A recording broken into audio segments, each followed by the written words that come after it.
আল্লাহর কথার কোনো গোয়া মাথা আমি কিছুই পাই না। মাথা কোনটা গোয়া কোনটা এটা আমি পাই না। আসসালামু আলাইকুম ওয়া রাহমাতুল্লাহি ওয়া বারাকাতুহু। আলহামদুলিল্লাহ ওয়া শুকরুলিল্লাহ ওয়া সলাতু ওয়া সালামু আলা রাসূলিল্লাহ ওয়া আলা আলিহি ওয়া সাহবিহি ওয়া সাল্লাম। আম্মা বাদ। প্রিয় দর্শক, দেশ এবং প্রবাস যে যেখান থেকে আমাদেরকে দেখতেছেন সকলকে আন্তরিক শুভেচ্ছা এবং সালাম। আসসালামু আলাইকুম ওয়া রাহমাতুল্লাহ। সম্প্রতি একটি ভাইরাল ভিডিও, আবুল সরকার নামে এক ব্যক্তি, তিনি আল্লাহ রব্বুল আলামিনকে নিয়ে যে কটূক্তি করেছেন, এই কটূক্তি করার সঙ্গে সঙ্গে তার ঈমান চলে গেছে।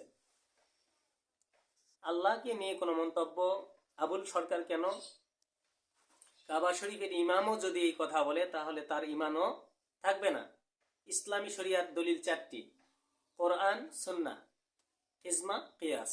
এই চারটি মতের সাথে মত মিলিয়ে আমাদের কথা বলতে হবে। এখানে যদি যত বড়ই মুফতি হোক, আলেম ওলামা ফকি হোক, তাদেরকে মানার জন্য বলা হয় নাই, এই দলিল দিয়ে যারা কথা বলবে তাদেরকে মানতে হবে। এখানে আবুল সরকার না। আমাদের একদল বলা হচ্ছে যে বাউলদের উপরে নাকি আক্রমণ করা হয়েছে, এ হয়েছে, সে হয়েছে। কেন? বাংলাদেশে তো এত গান হয়, বাংলাদেশে বিয়ে বাড়িতে গান হয়, কত ড্যাকসেট বাজে গান হয়, অনুষ্ঠান হয়। এখানে তো আলেমুলামা ওইভাবে আঘাত করে না। এখানে আঘাত করার কারণ হলো সে আল্লাহ পাক সম্পর্কে কটূক্তি করেছে, আর যে আল্লাহকে নিয়ে মন্তব্য করে তার ঈমান থাকতে পারে না। এই জন্য প্রত্যেকটা মুমিন মুসলমানের সতর্ক হতে হবে, কোনো বিষয় নিয়ে যেন আল্লাহ এবং আল্লাহ রাসূলের বিরুদ্ধে না যায়। তা আমরা বলবো, যারা আল্লাহকে নিয়ে কটূক্তি করবে, আল্লাহর হাবিব সাল্লাল্লাহু আলাইহি সাল্লামকে নিয়ে কটূক্তি করবে, তাদের আদালতে সর্বোচ্চ শাস্তির আওতাভুক্ত করতে হবে।